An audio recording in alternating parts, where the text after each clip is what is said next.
Hello, welcome to the latest GCSE PE revision video here from High Tunstall College of Science. I thought we'd start the videos with a joke just to keep things interesting and make you watch to the end, because I'll do another joke at the end which will be as funny as this one. So, what do you call this? Brum, brum, brum, brum, brum.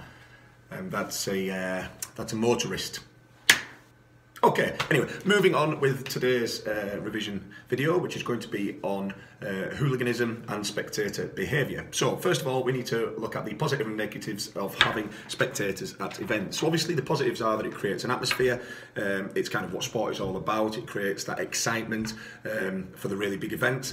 And also, the home team can get an advantage by having more passionate support than the away fans in a particular sporting arena or setting. The negative effects of having spectators at matches are that it can result in increased pressure, more people watching. You might have played in matches yourself where there's been a larger crowd than usual, and you might have felt that little bit more pressure to perform, that anxiety. There is also the potential for crowd trouble or hooliganism when you have more people in the stadium and rival sets of fans, etc.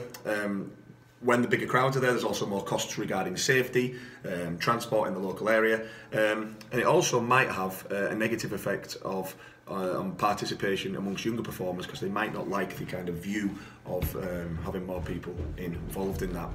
Moving on. You also, for the AQA specification, need to know about hooliganism.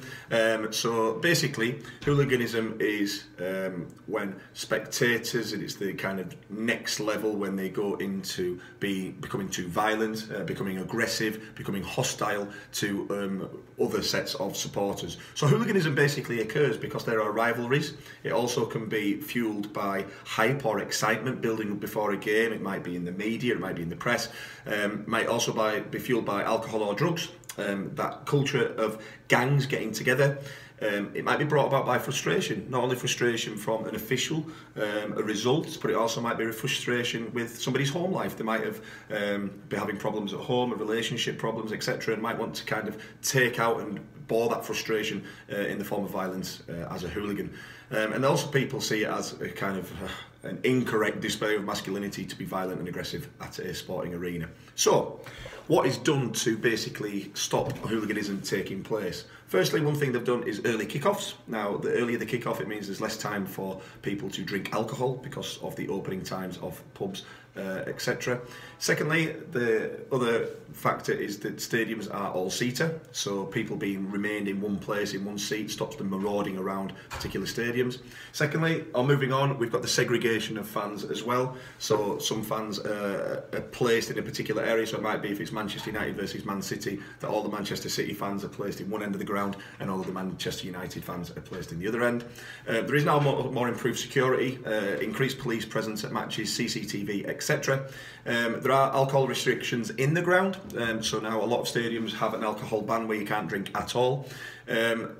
People also who are convicted hooligans, who've been arrested or charged with football violence, are banned from attending future fixtures, so it prevents those people from getting near football stadiums. They also might be prevented to travel, so it might be that if, for example, at the Euro 2016 there were a number of England and Russia supporters involved in violence, it might be that they have their passports taken off them when the World Cup takes place to stop them being able to travel to the World Cup in Russia in 2018.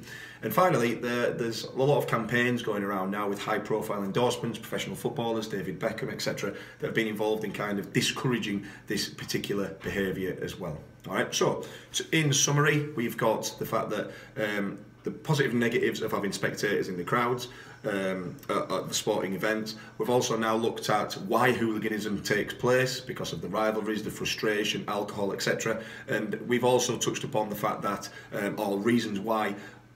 methods why or how hooliganism is prevented by segregation, by banning alcohol, by banning particular troublesome supporters from getting there. All right, I did promise I'd finish with another joke, so what do you call this? That is an engineer. All right, thank you.